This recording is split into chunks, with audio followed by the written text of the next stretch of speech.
tema da mensagem dessa noite é o segredo de uma vida vitoriosa. E eu convido os irmãos para que, em pé, leiamos a palavra de Deus. Eu farei a leitura, a igreja acompanhará, na carta aos Hebreus, capítulo 11, versículo 23 a 29. Carta aos Hebreus, capítulo 11, versículo 23 ao 29.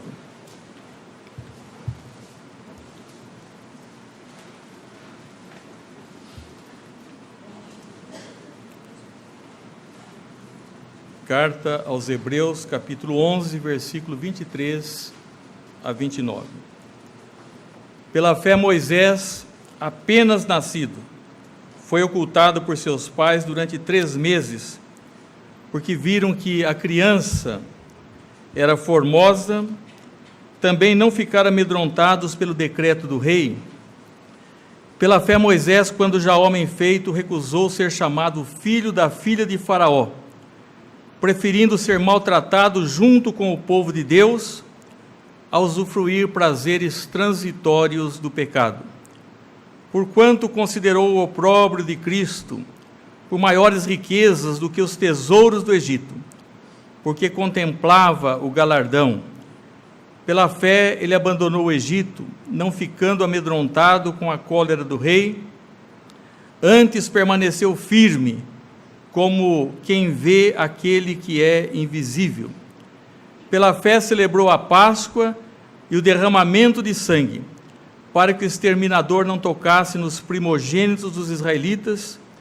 Pela fé atravessaram o Mar Vermelho, como por terra seca, tentando-o, os egípcios foram tragados de todo. Podeis assentar-vos.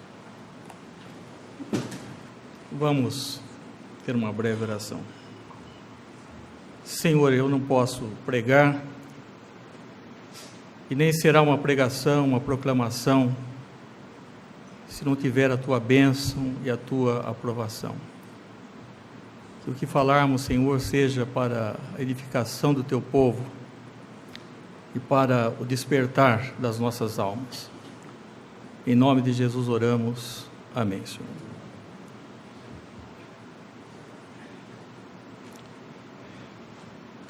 Quando Jesus enviou os seus 70 discípulos, eles voltaram eufóricos e deveriam prestar um relatório.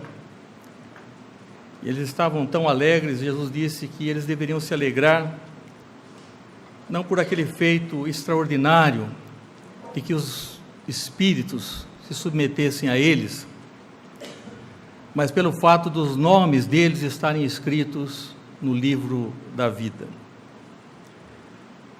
Nós estamos vendo agora as Olimpíadas e as pessoas procurando sempre a sua melhor performance. E como os nossos nomes são projetados, serão notados, serão lembrados, de que forma serão lembrados, não só nas atividades que desempenhamos, na nossa vida normal, ou na nossa vida comum. Eu creio que existe um rol de honra e um rol de desonra. Quando nós lemos na carta aos Hebreus, capítulo 11, naturalmente é um rol de honra. Mas sabemos que muitos não participam efetivamente de uma vida aprovada, de uma vida segundo a vontade de Deus. O apóstolo Paulo mesmo nomina alguém dizendo: Demas me desamparou, amando o presente século. Eu vou falar nessa noite, meus irmãos, sobre uma vida vitoriosa, o que significa realmente ser vitorioso. Nem todos vão atingir os píncaros, os esportes, nas artes, em outras atividades. Mas todos nós podemos ser vitoriosos por Cristo Jesus. E me lembrei de alguém que para mim é um expoente na galeria desses heróis da fé, como também ao próprio escritor dos Hebreus e para o povo judeu, que é Moisés, o grande líder, que tirou o povo da escravidão do Egito e que recebeu das mãos de Deus o Decálogo, a lei moral.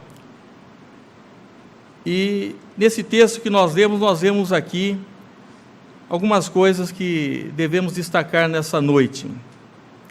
Primeiro, a fé ativa dos seus próprios pais, Arão e Joquebede. Diz que pela fé Moisés, apenas nascido, foi ocultado por seus pais durante 3 meses, porque viram que a criança era formosa e também não ficaram amedrontados pelo decreto do rei. Todos nós conhecemos sobejamente a história do povo lá no Egito e como o rei queria exterminar as crianças do sexo masculino. E Moisés, quando nasceu, teve que ser escondido. Apenas nascido, recém-nascido, foi ocultado por seus pais durante 3 meses. Nós podemos imaginar como esse decreto abalou a esses pais que queriam preservar a vida dessa criança. E isso, então, eles agiram pela fé. E eu creio que a fé dos pais, elas movem muitas circunstâncias em favor dos seus filhos, porque se Arão e Joquebede não fossem pessoas de fé, nem sequer teriam tido essa criança em tempos difíceis como aqueles, e que estavam sob a ameaça de uma sentença de morte para as crianças do sexo masculino. Não somente tiveram a criança, mas tomaram todas as precauções, todos os cuidados para que fosse preservada a sua vida. Eu creio que o mandamento ainda continua, que embora hoje muitos não queiram mais ter filhos, o mundo ainda, e dizem que o mundo está muito habitado, eu não creio, ainda há vastas regiões que podem ser habitadas nesse planeta, e que o mandamento de que devemos ser fecundos e que os filhos devem ser para o Senhor é algo maravilhoso quando nós temos essa perspectiva, que os filhos são para o Senhor e são herança do Senhor, e são como flechas na mão do guerreiro, eles devem ser direcionados para um alvo. E esses pais acertaram o alvo, porque muitos pais têm para os seus filhos muitos alvos, até legítimos, mas não são prioritários, e se não estiverem realmente sob essa direção primeira, de que os nossos filhos pertencem a Deus, nenhuma dessas coisas terá realmente um real significado e um valor. Os filhos podem ser o que for na vida, pode ter os maiores graus, os melhores empregos, mas se eles não forem de Jesus, eles perderam realmente tudo, porque o que adianta ganhar o mundo inteiro e perder a sua alma? Inclusive, eu estava notando que lá em Êxodo diz que quando eles colocaram aquele cestinho, essa história é muito conhecida, né? Um cestinho protegido, betumado, colocaram no rio Nilo, aquela mãe, juntamente com a sua filha Miriam, já tinham um plano, né? E contavam com a direção de Deus. Com certeza eles oraram para que houvesse uma intervenção, e essa criança caiu sob os olhos justamente da filha do rei, que achou a criança muito bonita. Nós achamos todas as crianças maravilhosas, os pais, os avós, então nem se fala, né? Mas Moisés era alguma coisa extraordinária. Mas em Êxodo diz que ele era uma criança formosa, mas em Atos diz que ele era uma criança formosa para Deus, porque a beleza só tem sentido também se for a beleza para Deus, caso contrário será algo que possa trazer muitas dificuldades. Era um decreto injusto, desumano, acabar com a vida das crianças. Até ali, em uma literatura paralela, que eles usavam de um artifício para descobrir onde estavam as crianças escondidas. Eles mandavam mães com crianças pequenas, porque quando uma criança chora, outra chora também. Então eles chegavam com aquelas crianças, as mães egípcias, as crianças choravam, daí as crianças dos hebreus choravam e eram descobertas e eram mortas. Eu creio que fizeram bem em não concordar com essa lei. Nós estamos chegando num tempo perigoso e nós queremos concordar com toda a legislação, com tudo aquilo que for possível. Nós não sabemos o que virá pela frente. Nós não acreditamos porque um juiz disse alguma coisa, ou o Supremo Tribunal, que isso seja alguma coisa infalível. Nós acreditamos que a infalibilidade está somente em Deus e na sua palavra. Há quem se escuta até a questão da desobediência civil. Os apóstolos chegaram a dizer: importa mais obedecer a Deus que os homens. Enquanto a nossa consciência cristã não for violada, e nós rogamos a Deus para que nós tenhamos paz nesse país, não é? Nós queremos andar de acordo com toda a lei, em obediência, mas a nossa fidelidade realmente é a Deus. Esses jovens que vieram à frente hoje, Danúbia, Letícia, Cauã, estão todos aqui à frente, são músicos, não é? Eu quero parabenizar os pais pela preocupação, pelas orações, porque muitos pais estão preocupados em preservar a vida dos seus filhos, em projetá-los, mas não sob essa perspectiva cristã. Eles querem que seus filhos atinjam uma performance, tenham um nome, tenham conforto e tudo isso, que realmente não são coisas erradas, mas não tem nenhum significado se os filhos não forem para a glória de Deus, como foram os filhos, como foi Moisés, cujo nome quer dizer tirado das águas, e encaminhado pela própria mãe, quando colocou aquele berço no rio Nilo. Eu creio que muitos pais se sentem assim também. Como nós vamos colocar os nossos filhos nesse mundo? Qual a direção que eles vão tomar? Enquanto é possível nós segurarmos, nós o faremos, não é? Há pais até que acompanham os filhos no seu período de estudo, de trabalho, mas nós sabemos que isso não é uma coisa indefinida, mas nós vamos acompanhá-los nas nossas orações sempre, até o ponto que Moisés agora já não era uma criança, ele era um homem maduro. Diz o texto aqui: pela fé, quando o homem já feito recusou ser chamado filho da filha de Faraó, preferindo ser maltratado junto com o povo de Deus a usufruir prazeres transitórios do pecado. Então, ele já não era um rapazinho, ele já sabia. E o ideal é esse. O ideal não é que a pessoa se converta depois de adulto, depois de ter sofrido tanto, né? Sempre é o tempo de Deus, é um tempo bem-vindo, mas o ideal é que nós trabalhemos com as crianças, que não venhamos a perder tempo, que sejamos realmente exemplos para os filhos, para uma nova geração, para que quando elas chegarem a serem pessoas maduras, como chegou a ser Moisés, diz, quando sendo homem, já não era um rapazinho, homem feito, daí então ele tomou uma decisão. E da onde surgiu essa decisão? Surgiu das orações, dos cuidados que os pais tiveram em relação aos seus filhos, em relação a Moisés. E tomou uma decisão que não foi realmente uma decisão fácil. Ele preferiu ser leal ao povo de Deus, que usufruir prazeres transitórios do pecado. Esse é o tipo de lealdade que leva ao sofrimento. Ele sabia que o povo ao qual pertencia não era um povo fácil, mas ele estava disposto a se identificar com esse povo porque ele foi ensinado. Porque muitas vezes a pessoa fala, eu sou identificado com Cristo, mas não com a igreja. Eu não tenho preocupação com o povo de Deus, com o futuro da igreja, com Moisés, meus irmãos, é de arrepiar quando ele diz para Deus, quando o povo faz um bezerro de ouro, lá que Arão permitiu, né?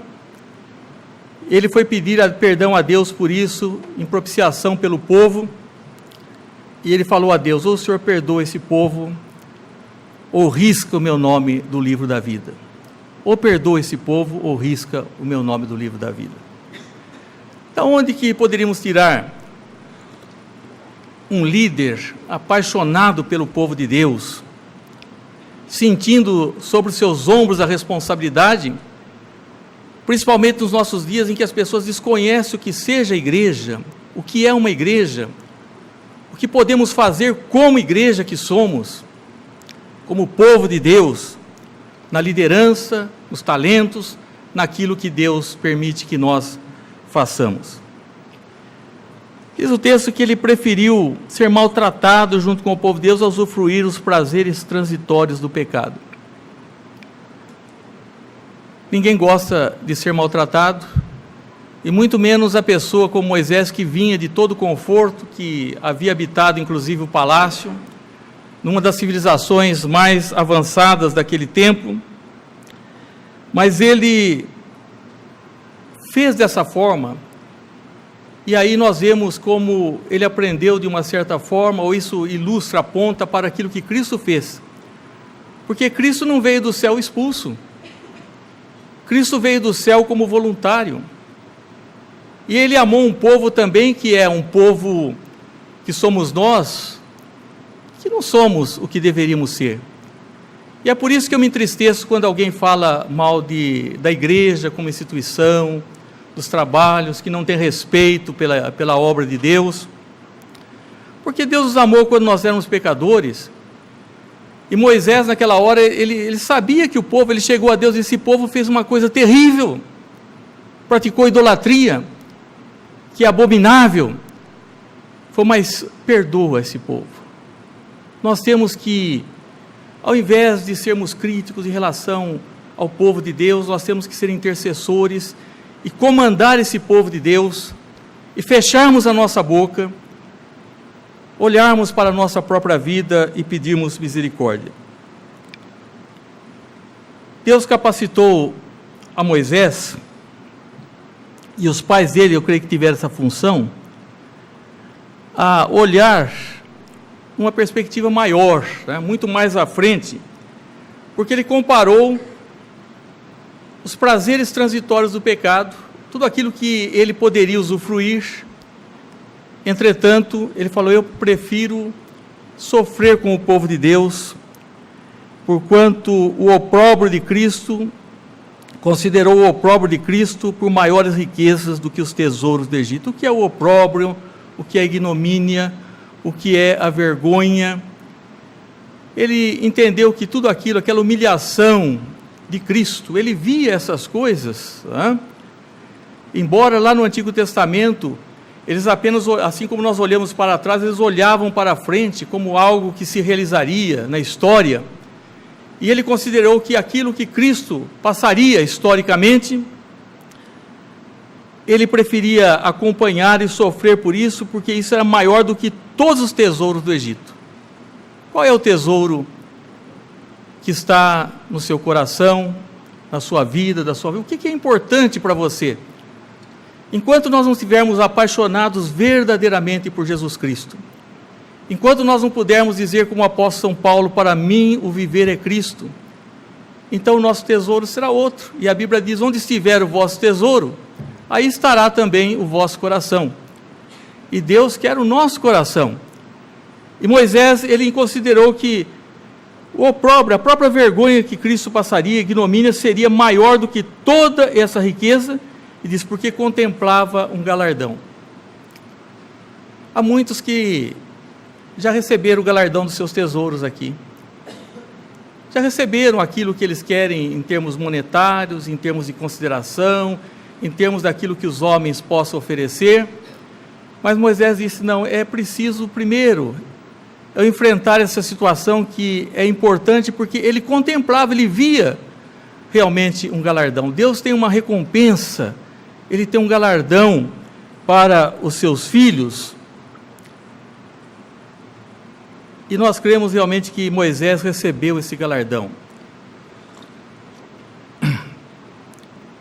porque os seus sofrimentos cessaram, e na verdade chegará um ponto em que nós não vamos sofrer, não vamos derramar nenhuma lágrima mais, nenhuma lágrima derramaremos mais, porque nós seremos plenos, né? Cumpriremos o nosso trabalho e teremos realmente uma vida que não foi isenta de sacrifício como não foi a de Moisés, mas uma vida em que nós esperamos uma recompensa, que não é essa recompensa que muitas vezes recebemos algumas recompensas aqui da vida, mas que são muito pálidas, são coisas que não podem ser comparáveis à recompensa que Deus tem para os seus filhos. Diz aqui que chegou o dia que ele celebrou a Páscoa, né? Abandonou o Egito, depois ele celebrou a Páscoa e o derramamento de sangue. Não ficando amedrontado com a cola do rei, antes permaneceu firme como aquele que vê aquele que é invisível, vê aquele que é invisível. Quando Moisés deixou o povo, ele o fez, eu creio, com sabedoria, porque ele foi resolver um problema interno. E é muito triste que os problemas às vezes sejam internos, né? Porque os externos já são de se esperar. Dois que estavam brigando ali, e ele já tinha defendido um israelita perante um egípcio, e esses dois israelitas se desentenderam, e um deles falou: eu sei que você feriu, matou um israelita, um egípcio, e você quer nos matar também? Ele poderia naquele dia resistir, mas ele preferiu sair, porque se ele expusesse a sua vida naquela oportunidade, ele não teria a chance de ser o libertador. Porque é preciso nós esperarmos o tempo de Deus, sabermos qual é a hora de Deus, né? E assim ele deixou o Egito como quem vendo, aquele que vê o invisível. O que é ver o invisível? Nós vemos no mundo materialista. As pessoas creem naquilo que eles podem tocar, naquilo que eles podem experimentar, mas o próprio capítulo começa dizendo: a fé é a certeza das coisas que se esperam, e a convicção de fatos que se não veem. E é por isso que muitos vão se perder, porque eles querem uma vida das coisas que eles podem apalpar, dos sentidos, não tem vida espiritual, não tem identificação com o povo de Deus. Pode muitas vezes estar num ambiente como esse, mas a mente pode estar distante, ou pode estar dentro, mas apenas fisicamente o coração não é um coração como daquele homem que diz: Senhor, perdoa.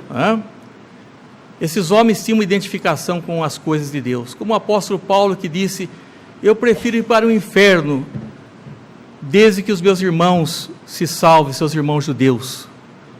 Então, essa comunhão com Deus deve levar uma identificação real com as coisas de Deus e com o povo de Deus.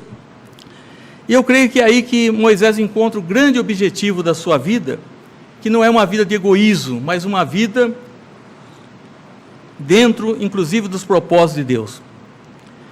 Chegou o dia que tinha que celebrar a Páscoa, então o que ele fez? Os pães asmos, ou levedados, porque não dava tempo, tinha que ser pães ali sem fermento, não ia dar tempo de crescer. Matou o cordeiro, imolou o cordeiro, pegou o sangue, passou nos batentes dos umbrais das portas, para que o anjo vingador não matasse os primogênitos do seu povo. Tomaram aquela refeição em pé, sabendo que eles tinham um caminho a seguir. E nós temos que ter essa perspectiva de livramento, do nosso êxodo, da nossa passagem. Ele tinha fé que Deus realmente conduziria o seu povo. E foi assim que eles saíram. Eu não vou recontar toda a história, porque faltaria tempo, mas até nesse capítulo diz que quando chegaram no Mar Vermelho, pela fé atravessaram o Mar Vermelho como por terra, tentando os egípcios, foram tragados de todo. Quando chegaram diante de uma barreira intransponível, ali Deus operou de uma forma miraculosa, e eles puderam passar. E conhecemos essa história épica, que é uma coisa maravilhosa, quando eles passam, os egípcios vão tentar, eles são todos ali submersos, mortos. Diz que os corpos dos egípcios boiavam nas praias, e aquilo representava uma libertação tão grande, porque era o poderio dos egípcios era muito forte, sobre rodas, que eram os perseguidores. O egípcio é símbolo do pecado, que tem os seus tentáculos, de Satanás que oprime. E foi dito a ele assim: os egípcios que hoje vocês estão vendo, nunca mais vocês verão. Mas para chegar a esse ponto, meus irmãos, um dia nós termos essa libertação, é preciso que nós tenhamos essa identificação, que eu acredito normalmente que começa com os pais, na preservação dos filhos, dos cuidados, do direcionamento, nas orações, como eles fizeram com Moisés, e criaram nele uma estrutura tão forte de fé, que ele foi capaz de renunciar ao mundo. E eu fico com tristeza quando lembro que muitos dos nossos jovens, e não jovens também, que foram tomados por esse mundo. Eu creio que não seja isso definitivo, eu espero que não seja. Nós nos unimos em oração com os pais, que muitos estão na igreja ainda. Mas qual foi o segredo dessa vida vitoriosa de Moisés? Nós vemos que 3 pontos aqui que nos chamam a atenção. O primeiro foi quando ele era ainda recém-nascido. Quando é que eu vou começar a ensinar meu filho, dar exemplo, trazê-lo à escola bíblica, começar lá na minha casa, né?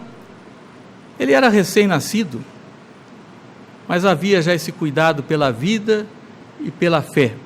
Assim como Timóteo também, que diz que tinha a avó, Lloyd, a mãe Eunice, e Paulo falou, você desde a infância, você sabe as sagradas letras que pode tornar-te sábio para a salvação. Apenas recém-nascido. Depois chegou o ponto quando ele era um homem já feito, capaz de enfrentar esse mundo e optar pelos caminhos de Deus. Porque não vejo vantagem nenhuma, às vezes, quando os pais vêm falar, meu filho se projetou nisso, naquilo. Eu acompanho, me alegro, assim como filhos de outros que nem crentes são. Mas eu creio que nós devemos alegrar como aqueles discípulos que foram falar para Jesus, falaram, vocês não se alegrem por isso, não. Vocês se alegrem porque os nomes estão escritos no livro da vida. Porque se o nome não estiver escrito no livro da vida, meus irmãos, é alguma coisa lamentável, é alguma coisa muito triste. Mas estava lendo, e não vai dar tempo, sobre o final da vida de Moisés. Diz que ele subiu ao monte, nas campinas de Moabe, ao monte Nebo, ao cimo de Pisga, que está de fronte de Jericó, e o Senhor lhe mostrou toda a terra de Gileade e Dan. E Deus disse a ele, né, a tua descendência darei essa terra, e faço vê-la com os teus próprios olhos, porém tu não irás para lá. Nessa vida nós não alcançaremos tudo o que nós almejamos, e algumas coisas que nós gostaríamos sinceramente de ter recebido. Nós não vendemos ilusão, não enganamos a ninguém. Moisés, a sua infância, quando homem maduro, mas chegou na hora da morte, Deus o colocou naquele lugar e falou, olha, você vê toda a tarefa da sua vida, tudo que você fez como líder, eles vão entrar, você vai apenas visualizar daqui, e morreu sobre aquele monte, era o momento da sua morte. Deus mesmo o sepultou, ninguém sabe onde foi o seu corpo. Satanás queria disputar a respeito do corpo de Moisés. Disse a Moisés a idade de 120 anos, quando morreu, não se lhe escureceu os olhos, nem se lhe abateu o vigor. E aqui então nós vemos a história desse homem, cujo corpo ficou lá sobre o monte, mas plenamente com vida, ele aparece em vida espiritual, no Monte da Transfiguração. Mas o grande segredo da vida vitoriosa de Moisés, que Deus usou desses meios, dos pais, e esse fortalecimento para que ele fosse o herói na fé, e esse é o desejo que eu tenho para o Cauã, né? Para essas meninas, essas vidas preciosas, que eles não mirem naqueles que já estão acomodados, mas que eles olhem para Jesus, que eles olhem para aqueles que estão buscando realmente o bem do povo de Deus. E nós falamos isso, não é porque nós queremos mal aos irmãos, nós falamos isso porque esse é um assunto sério, e nós queremos o bem desse povo, em dias tão difíceis quanto foram difíceis aqueles dias de Moisés. Vou terminar, meus irmãos, dizendo qual era o segredo. É o versículo que fala assim, de uma vida vitoriosa. Falava o Senhor a Moisés face a face, como qualquer fala a seu amigo, quando ele entrou no tabernáculo. Era tal a intimidade, tal o relacionamento, que Deus falava com ele face a face. Era amigo de Deus. Muitas pessoas pensam em tantas coisas, mas não pensam na intimidade com Deus. E esse é o grande desafio. E é isso que é de valor duradouro. E diz lá em Números também que boca a boca falo com ele. Deus dizendo, eu falo com ele boca a boca. É claro que ele não via Deus, né? Deus é Espírito. Jesus é Deus encarnado. Mas o segredo de uma vida vitoriosa está realmente aí, né? Nessa intimidade com Deus e nessa vida de fé. Muito melhor do que uma performance, uma medalha de ouro, ou de quaisquer coisas que nós possamos alcançar na vida, é o nosso nome escrito no livro da vida. E mesmo que algumas pessoas não venham alcançar, e muitos nós não alcançamos, não há motivo para tristeza. Eu creio que Moisés sonhou com o dia que ele entrasse junto com o povo de Deus, mas o próprio Deus não permitiu, por questões sábias, talvez para que ele não fosse idolatrado, mas que os povos entendessem que Moisés era um instrumento de Deus. E essa vida de fé, meus irmãos, é o grande desafio. Eu pensei nisso porque nós estamos recebendo hoje pessoas assim, que já nasceram, né? Os filhos do Carlos, da Marli, o filho da Rosimeire. Que bênção, que preciosidade. Nós não sabemos realmente, nós pensamos que o trabalho que a igreja faz, mas nós estamos preparando os jovens. De um certo modo, são todos nossos filhos, são como flechas na mão do guerreiro, nós temos que atingir esses alvos. E qual é o nosso alvo? É claro que nós vamos alegrar que eles sejam bem-sucedidos, né? Mas tudo isso é tão passageiro, principalmente o pecado, que tem enganado a muitos. Ele compreendeu que os prazeres transitórios do pecado, ele olhava como aquele quem vê o invisível, permaneceu firme. E esse é o desafio que nós temos diante de nós, que nós possamos priorizar aquilo que realmente é importante, e o bem-estar e a edificação do povo de Deus, assim como Moisés disse, se não perdoar esse povo, então risca o meu nome.